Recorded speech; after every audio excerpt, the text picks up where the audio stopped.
귀농귀촌 로드맵, 귀농귀촌 성공 전략. 오늘은 그 8번째 귀농귀촌 준비 단계, 귀농귀촌 어디로 귀농할 것인가에 대해서 말씀드리도록 하겠습니다. 우선 구독과 좋아요 부탁드립니다. 귀농 지역에 대해서 우리 귀농인, 예비 귀농인들은 많이 고민을 합니다. 어느 지역으로 가는 것이 가장 합리적이고 가장 성공적인 귀농을 할 것인가 하는 것에 대한 불안감, 그리고 궁금함도 함께 동반합니다. 우리가 가장 많이 선택하는 것은 우선 고향으로 가는 것입니다. 고향으로 가는 것은 굉장히 이점들이 있습니다. 지인들이 있기 때문에 어느 지역에 가면 내가 어떤 자재를, 영농자재를 산다 하더라도 그 영농자재를 좋은 품질의 상품을 아주 싼 값으로 파는 곳이 어디 있는지, 그 가게가 어디 있는지 이런 것들도 전혀 모르거든요. 그렇게 되면 고향일 경우에는 지인들이 있기 때문에 그분들의 안내를 받아서 아주 합리적으로 구매할 수가 있겠습니다. 그런데 이제 어떤 경우에 따라서는 고향을 일부러 기피하시는 분들도 계십니다. 과거에 어린 시절에 아픈 기억이 있다든가 이래서 오히려 고향이 아닌 다른 지역으로 가고자 하는 이런 분들도 계시는 게 사실입니다. 그러면 고향으로 가는 것이 좋다고는 하지만 그러면 고향이 아닌 지역으로 한다면 어디로 갈 것인가? 전혀 연고가 없는 지역으로 갈 수도 있겠는데 이것은 상당히 어려움이 있습니다.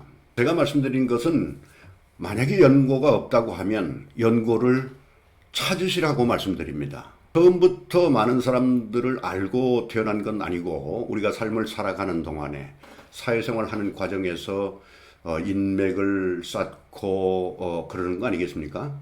그러면 내 고향이 아닌 지역으로 간다 하더라도 그 지역을 방문해서 마을 주민과 대화도 하고 해당 마을의 이장님과도 서로 대화를 해보고 또 귀농귀촌 지원센터라든가 이런 곳들을 방문해서 궁금한 점에 대해서 상담도 하고 이렇게 된다면 그분이 곧 나의 지인이 될 수가 있습니다. 그래서 그분과 함께 연고를 만들든가 찾든가 이렇게 하는 것이 좋겠다는 얘기입니다. 연고를 찾으세요 하는 것은 어떤 의미에서는 내 친구의 친구가 될 수도 있는 거고요. 연결하다 보면 그 지역에 사는 누군가를 발견할 수 있습니다. 정의는 안 되면 내가 그 연고를 만드는 그런 과정으로 들어갑니다. 지금은 우리가 귀농하기 이전 상태입니다. 이주하기 전 상태입니다. 어느 누군가는 사전에 연고를 만들어서 그분의 인맥을 만들어서 그 다음에 이주하는 게 좋다는 얘기입니다. 많은 사람들 가운데 그런 경우가 있습니다. 제가 군대 생활을 입대를 앞두고 있는데 저희 외숙께서 그런 말씀을 하세요. 군대 가면 굉장히 나를 괴롭히는 사람이 많다. 그런데 그 중에 누군가 한 사람은 정말 존경할 만한 그 선임자가 반드시 있다. 고참이 있다는 말이죠.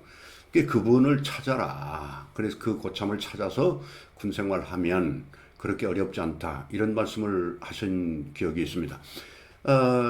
사람 사는 곳이기 때문에 여러 가지 유형, 성격도 많이 다르고 하겠지만 내가 귀농을 하기 위해서 어떤 지역을 방문한다 하면 그 지역에서도 호감이 가는 분이 분명히 계실 수 있습니다. 그분을 우리가 찾아서 그분을 내 연고로 만들자는 얘기입니다. 최선의 방법은 고향으로 가는 게 좋지만 고향을 기피하는 경우에 고향이 아닌 다른 곳으로 간다 할 경우에는 무연고지로 가지만 그 무연고지에서 결국에 연고를 찾거나 새로이 만드는 그런 과정을 밟고 난 이후에 그 다음에 이주를 하자는 얘기입니다. 내가 어떤 귀농 지역을 선택할 때는 귀농 후에 내가 하고자 하는 작목과의 연관성 있는 지역으로 갔으면 좋겠다. 그런 말씀을 드립니다. 각 지역별로 특화 장목이 있거든요. 육성 장목이 있습니다. 예를 든다면 지금 보시는 화면에서 보시는 바와 같이 고창에는 복분자가 있고 부안에는 오디가 주장목입니다. 장수에 사과가 있고 이런 식으로 그 지역마다 집중적으로 육성하는 장목이 있기 때문에 이 해당 지역으로 가게 되면 어떻게 되냐, 그 장목에 대한 지원이나 인프라가 충분히 형성되어 있기 때문에 내가 영농을 하는 데 있어서 상당한 이점으로 작용됩니다. 그래서 내가 어느 지역으로 갔을 때 그 지역에서 뭘 할 거냐, 물론 주장목이 아니고 부장목도 있을 수 있습니다. 부안 오디 같은 경우에 부안에는 오디가 주장목이지만 가장 크게 육성하는, 중점적으로 육성하는 장목이지만 그 다음에 해풍양파라든가 이런 것들을 또 부수적으로 육성을 하거든요. 그런 장목도 상관없겠습니다. 자, 그 다음에 지역별 지역 내에서도 장목 분포가 서로 다릅니다. 고창이다 하면 고창 전역에 복분자가 있기도 하겠지만은, 그러나 지역별로 또 그 지역에서 특별히 잘 되는 게 있단 말이에요. 예를 들어서 부안 같으면 해풍양파다 할 것 같으면 저기 하서면, 그 다음에 진서면 이쪽에 많이 있고요. 응진면, 백산면, 개화면 이쪽에는 벼농사를 주로 합니다. 그러나 보안면, 줄포면, 보안면에 가면 또 인삼이나 이런 게 많고요. 그 다음에 줄포면에 가면 수박이 또 유명합니다. 이렇게 한 지역 내에서도 서로 해당 읍면별로 아니면 지역별로 집중적으로 영농하는 그런 장목들이 있기 때문에 그런 것도 한번 파악을 해볼 필요가 있다 하는 겁니다.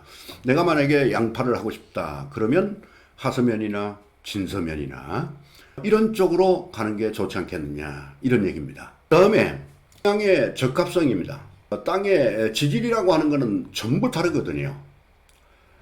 한 밭 하나에서도, 한 필지에서도 그 부분별로 땅의 성질이 다를 수가 있습니다. 지질이 서로 다를 수가 있습니다.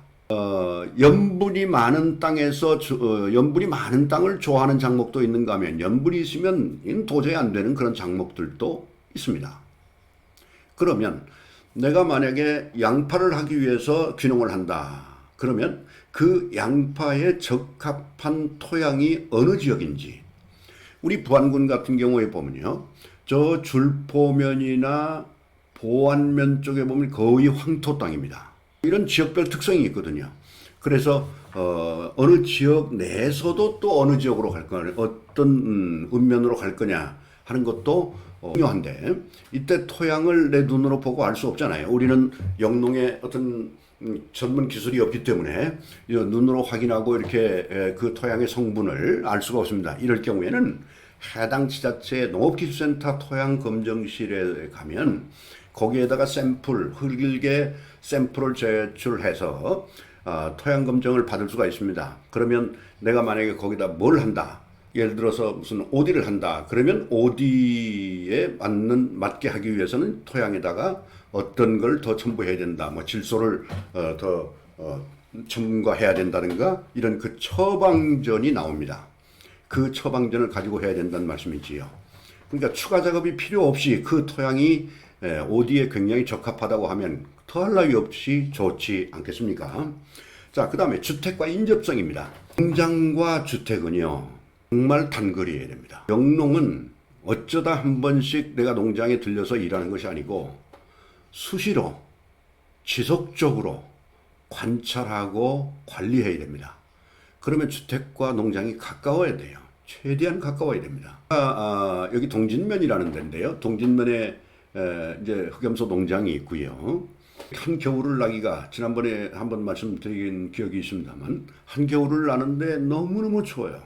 그래서 이 집을 리모델링을 해야 되겠다 싶어서 부안읍에다가 아파트를 하나 장만을 해서 아파트로 이사를 했습니다. 농촌으로 내올 때는 절대로 아파트 살지 않겠다 했는데 실제 살아보니까 그게 아니더라고요. 아파트까지의 거리가 한 15분 정도 걸립니다. 농장에서. 그런데요, 그것도 쉽지가 않아요. 또 쉽지가 않습니다. 그 결국은 아파트를 세를 내놓고 다시 농가주택을 리모델링을 해서 여기로 좀 들어와서 바로 집과 농장이 바로 옆에 있죠. 예, 붙어 있습니다. 아예. 예, 집 뒤에 농장이 있으니까요. 그래서 농장과 주택은 최대한 가까워야 되는데, 그러면 주택을 먼저 준비해야 되겠습니까? 농지를 먼저 준비해야 되겠습니까? 되게 많은 분들이 이주를 하게 되면 우선 그날 저녁에, 그날 밤부터 누울 자리가 있어야 되니까 주택을 먼저 하고, 그 다음에 이제 거기서 살면서 서서히 보면서 농장을 준비해야 되지 않습니까? 이렇게 말씀들 하시는데요. 농장을 먼저 준비하는 게 좋습니다. 왜냐하면 주택은 이사가 가능하지만 농장은 이사가 안 됩니다. 농지는 이사가 안 되죠. 그렇지 않습니까? 네, 그래서 처음에 내려오시면 처음부터 주택을 매입하거나 이런 거는 제가 권해드리지 않습니다.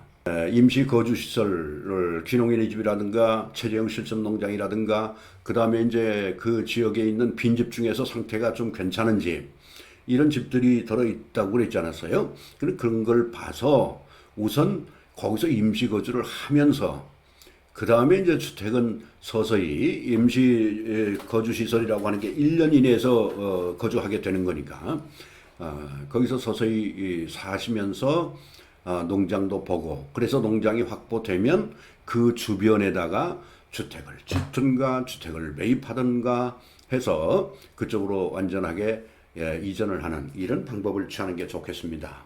해당 지역을 반드시 사전에 탐사해야 됩니다. 도시에 앉아서 전화로 할 일이 아닙니다. 반드시 현장을 방문해야 됩니다. 제가 귀농을 준비하는데 2년 동안 준비하는데 전국을 다닌 게 근 1년 정도 다닌 것 같아요. 그때 당시에는 토요일도 근무를 했습니다.